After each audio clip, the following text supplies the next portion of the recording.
Hi guys. So when I first went onto this website, it was a little overwhelming to say the least. It's a lot of information going on, but I slowly started to really understand it. So basically, the Every Student Succeeds Act, the ESSA, will reauthorize the Elementary and Secondary Education Act that was implemented in 1965, and it will replace the No Child Left Behind Act, which is huge. So as of the 2016-2017 school year, it'll be kind of like a transition year for states to get used to the principles of this new act. As far as academic content, each state must provide evidence that they are using challenging achievement and content standards. As I've explained in my last video, I'm actually working in the Middle East in Abu Dhabi. And ADIC, which is the Abu Dhabi Education Council, is actually visiting our school next year to see the evidence that we have that we are using these Common Core standards and that we're implementing them. So we're actually in the process of gathering student work and materials and things like that to provide that evidence. So it's definitely, it's definitely implemented here as well.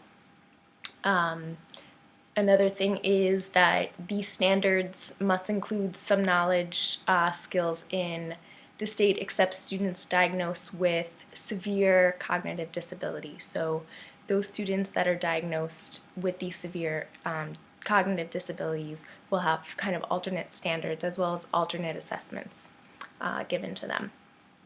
As far as other types of academic assessment requirements, each state must implement math, ELA, and science, and it could be either one summative assessment at the end of the year or multiple assessments throughout the entire school year.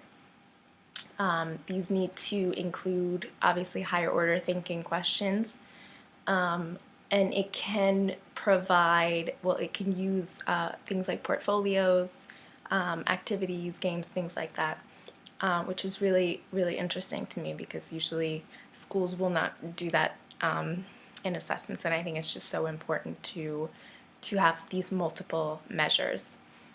Of course, they need to be valid, reliable, consistent, all of that.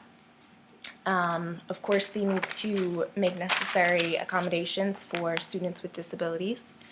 And again, like I said before, students with severe cognitive disabilities will be taking alternative assessments. As far as the Council for Exceptional Children, when I went onto this website, it was actually really easier to understand than the original website. It was bulleted, it had bullet points that were just easier to get through, so that was nice. They had some bullets that were really interesting to me. There's no more annual yearly progress. Instead, states will be have their own accountability systems for teachers, which I think is really interesting. They will eliminate assessments that don't contribute to student learning, which completely makes sense. And one thing I thought was really interesting was that the federal government can't force any state to implement their own state standards, obviously Common Core standards. So each state can provide their own standards still. They don't have to follow the Common Core, which is really nice for those states whose, especially a lot of parents are against the Common Core. And teachers as well. For me, I don't think it was implemented in the right way.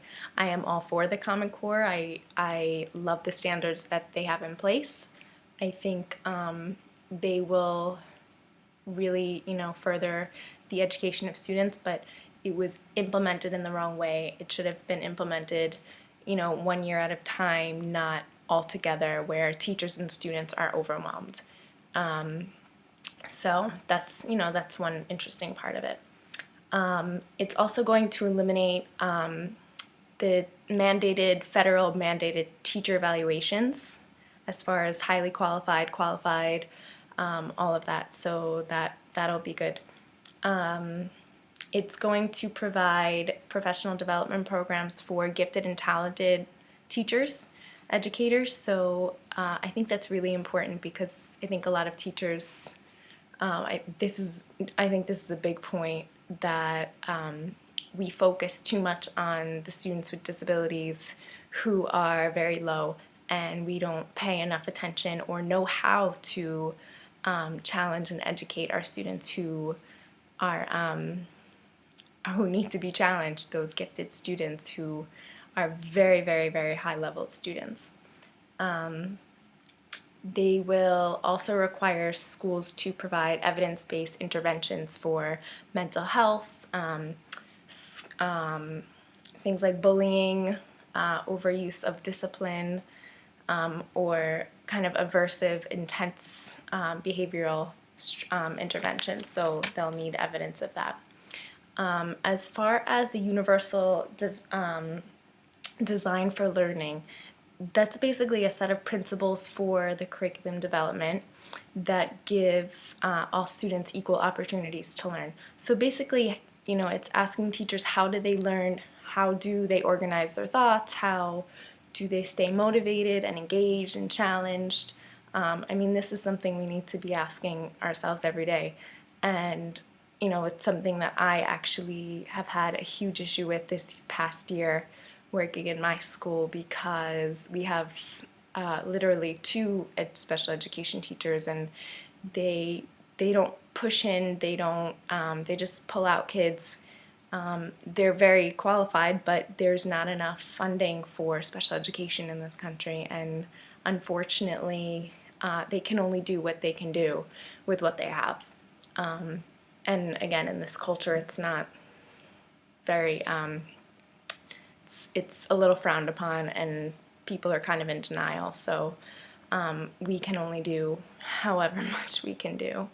But I was in charge of a behavior change plan for one of my classes last semester, so I had to implement that in my classroom this year with a boy who's diagnosed with ADHD, and I took it upon myself to educate my co-teachers, his Islamic teacher, Arabic teacher, French teacher, about strategies that they could use to help him, and I think that was huge, and hopefully, they'll take that with them. But I think that is all. Thanks, guys.